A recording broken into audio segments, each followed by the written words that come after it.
There are special fighters. They may not be the best, but there's something about them that you can't explain. Something that makes a fighter stand out. Having overcome adversity. So who is this fighter that we are talking about? A force of nature out of Manaus, Brazil, fighting out of Puebla, Mexico. He's been out of Brazil for the last 9 years in Mexico, chasing this dream.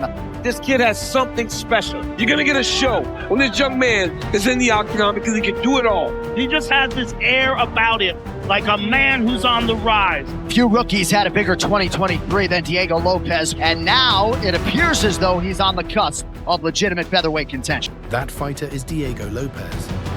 Born in Manaus, Amazonas, Brazil, on the 30th of December 1994, Diego Lopes had a relatively tough upbringing. From the streets of his hometown, Lopes embodied the essence of masculinity, channeling his innate love for sports, particularly Brazilian Jiu-Jitsu. Lopes began training Brazilian Jiu-Jitsu at only 5 years old. He joined a local MMA gym, eager to test his skills in various disciplines, and he quickly began competing by the age of 7. Lopes was a quick learner, blending his BJJ expertise with striking techniques. His dedication and work ethic caught the attention of trainers, setting the stage for what would become a promising career. Lopes made his professional MMA debut in 2012 at 17 years of age. Lopes competed 7 more times and went 5-8 fights into his MMA career. Lopes was offered an opportunity to teach in Mexico by his jiu-jitsu instructor. At 19 years of age, Lopes took his coach up on the offer and relocated to Mexico, where he began teaching. Establishing his own gym, Brazilian Warriors, in Puebla, Mexico, Lopes became a mentor to new up-and-coming fighters. He liked it in Mexico, so he decided to stay there. However, he began partnering and cross-training with Lobo Gym in Guadalajara as he wanted to sharpen his striking following his defeat in ACB in 2018. The gym is led by Francesco Grasso, father of Alexa Grasso. His coaching career added a new dimension to his already multifaceted persona. Diego Lopes faced his fair share of challenges early in his MMA journey. Financial struggles, injuries, and the highly competitive nature of the sport tested his resolve. Yet it was precisely these hardships that fueled his determination to succeed. Here, the stoic virtues of resilient and unwavering resolve manifested as Lopes confronted each setback with the unyielding spirit of a true fighter. The lessons he learned in those trying moments became the bedrock of his masculine character. Lopes stated before joining UFC, "If you check out my last 5 fights, I've fought the toughest fighters in Latin America." Some fighters who were in the UFC, Lopes told MMA Junkie, "I also have a streak of 7 wins in a row, and 3 of those wins are against former UFC fighters. I feel that speaks to the level that I'm on. I'm ready to fight against the best, and I'm working hard for that. When the opportunity comes, we'll be ready to take it and make the most of it. We're here and we're ready." When he partnered with Lobo Gym, Lopes was unbeaten.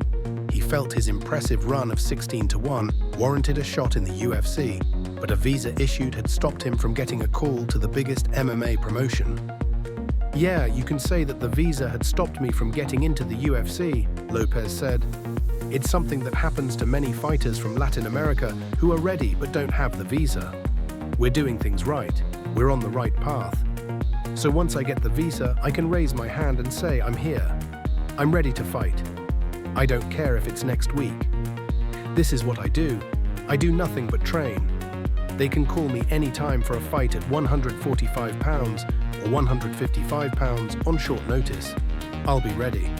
In 2021, following his success in many other fighting promotions, including winning featherweight titles for Mexico-based Lux Fight League, Extreme Fighting League, as well as a bantamweight title for Evolution Fight Night in Brazil, Lopes needed a new challenge to face, and it just so happened that the next challenge to finally arise for him came on Dana White's Contender Series.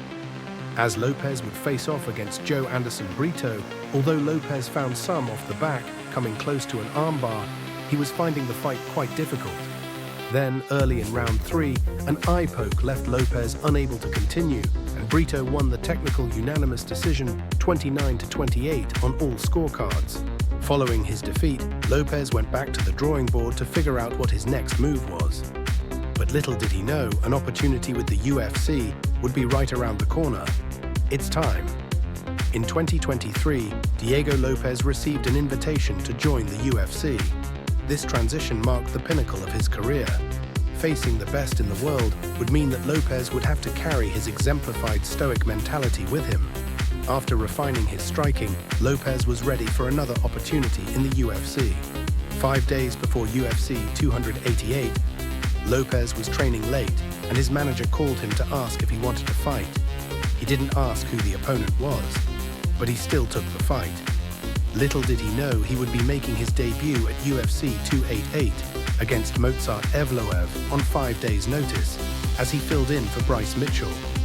Although he came up short in this fight, Lopes put in an undoubtedly impressive performance, taking Evloev to a decision, having almost submitted him multiple times in the fight and winning the fans over in the process. On August 5, 2023, he went on to score the first win of his UFC career in his next fight against Gavin Tucker, submitting him in the first round, further continuing that streak against Pat Sabatini from the 11th of November 2023, where he was the betting underdog, showing the resilience he developed over the years of overcoming hardship, knocking Sabatini out in the first round, making a prolific statement to every other featherweight. The ascent to greatness demanded more than physical prowess. Diego Lopes, through his dynamic fighting style, categorized by a dynamic blend of striking and grappling, made him a fan favorite. Lopes's rise to the top of the MMA world was inevitable, and in the 29th of June 2024, Diego Lopes stepped into the Octagon again. This time he fought against Dan Ige, a UFC veteran. They both got into the third round, and fight ended by an unanimous decision win for Diego Lopes. And you won't believe who Diego faced next. It's Brian Ortega, a former title challenger. This was Diego's hardest fight. In the 14th of September 2024, Diego faced Brian. And after 3 rounds of intense fight, Diego won by a unanimous decision. This was Diego's biggest win. His rise was not just a triumph of skill, but a testament of his ability to endure major setbacks. Lopes has shown he has the potential to go all the way, knowing that his success would inevitably happen, but not knowing it would come as fast as it has. An experienced fighter, Lopes has overcome many hurdles on his rise to the top. But can he beat the best of the best in order to claim UFC gold? He has shown that he can keep up with the best, as he took Evloev to the brink in his UFC debut. Although Lopes has been fighting in MMA for over a decade, he is still very young, at almost 29 years of age. Diego is determined to see UFC gold and is willing to do whatever it takes to get there. Over the last few years, Lopes has refined his skill set and tends to strike more, with his current record standing at 23 wins and 6 losses. While he may not be in the top 15 of the featherweight division as of right now, he has the potential to be a top contender for years to come.